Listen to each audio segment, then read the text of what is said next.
Halo adik-adik, selamat pagi. Apa kabar hari ini?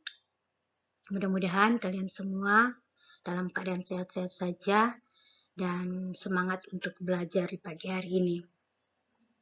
Nah, adik-adik, kita telah memasuki tahun pelajaran 2020-2021. Meskipun kita saat ini dalam suasana pandemi COVID-19, tetapi kita bersyukur kepada Tuhan karena kita masih diberi kesempatan lewat belajar dari daring, belajar dari rumah. Nah, adapun pertemuan awal kita akan membahas tentang Yesus Kristus, pemenuhan janji Allah. Dan sebelum kita melanjut pembahasan untuk materi ini, marilah kita terlebih dahulu kita berdoa, doa pembukaan. Dalam nama Bapa dan Putra dan Roh Kudus. Amin. Bapa yang Maha Kasih, puji dan syukur kami haturkan kepadamu karena Engkau berkenan mempertemukan kami lewat belajar dari rumah. Terangilah akal budi dan hati kami, sehingga kami dapat lebih mengenal Putramu, Yesus Kristus, sebagai pemenuhan janjimu untuk menyelamatkan kami. Demi Kristus Tuhan kami. Amin.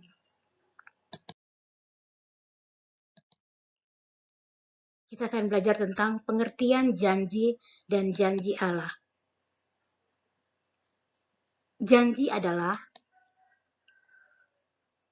kesepakatan antara kedua belah pihak untuk melaksanakan atau tidak melaksanakan sesuatu yang menjadi isi kesepakatan untuk ditepati dan dijalankan dengan setia.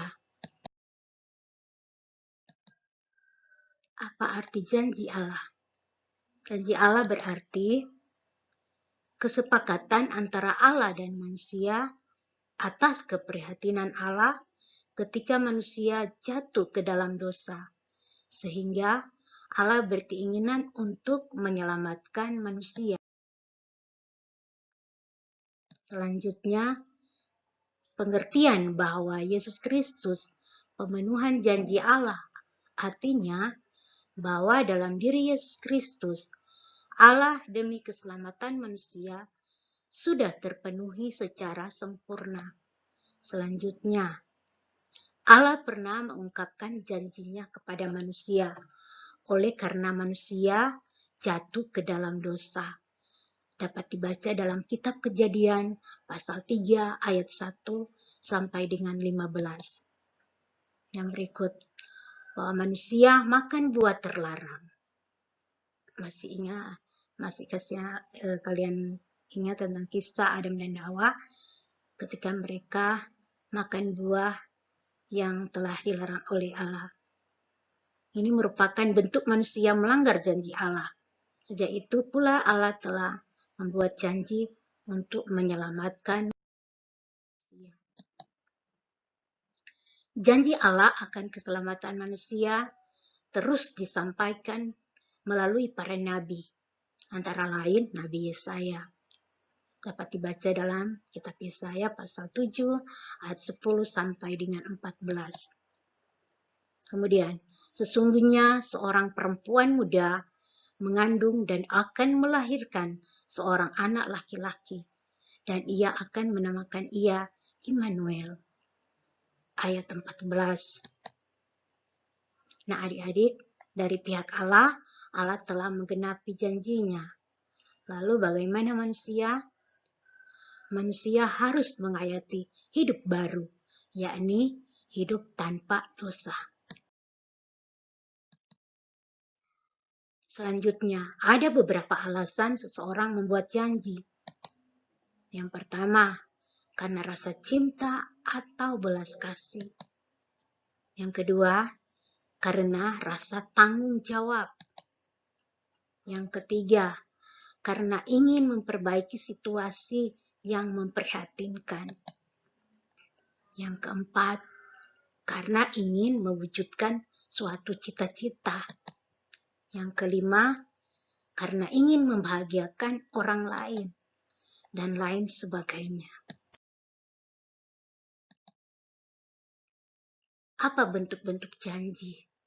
Yang pertama, janji yang dibuat oleh diri sendiri. Yang kedua, janji karena kemauan antara dua orang. Yang ketiga, janji karena kemauan sekelompok orang. Yang keempat, janji yang diucapkan secara lisan. Yang kelima, janji yang dibuat secara tertulis. Nah, adik-adik, itulah materi pembahasan kita tentang Yesus Kristus, pemenuhan janji Allah.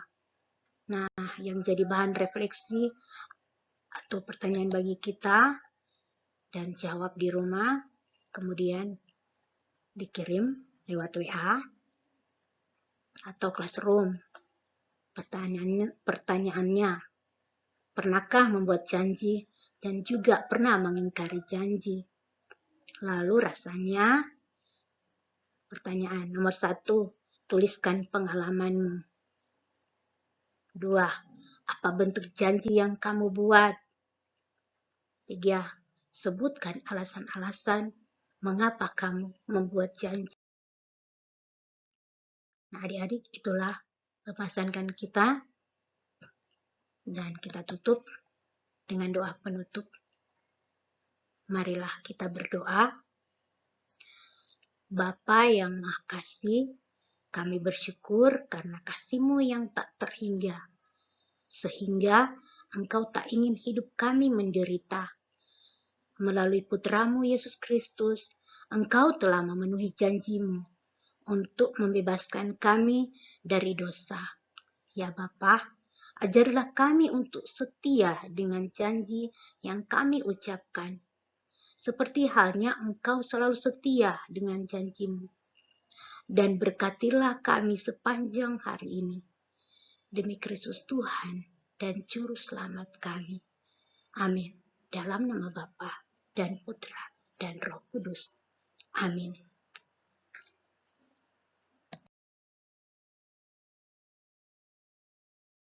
Nah, adik-adik, demikianlah pembahasan kita di pagi hari ini.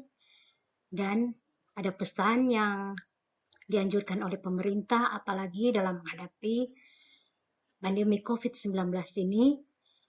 Yang pertama, kita memakai masker, apalagi di luar rumah, kita pakai masker. Kemudian, cuci tangan dengan menggunakan air yang mengalir, serta sabun, dan juga bisa menggunakan hand sanitizer, perlu di bawah, di mana-mana bawah. Kemudian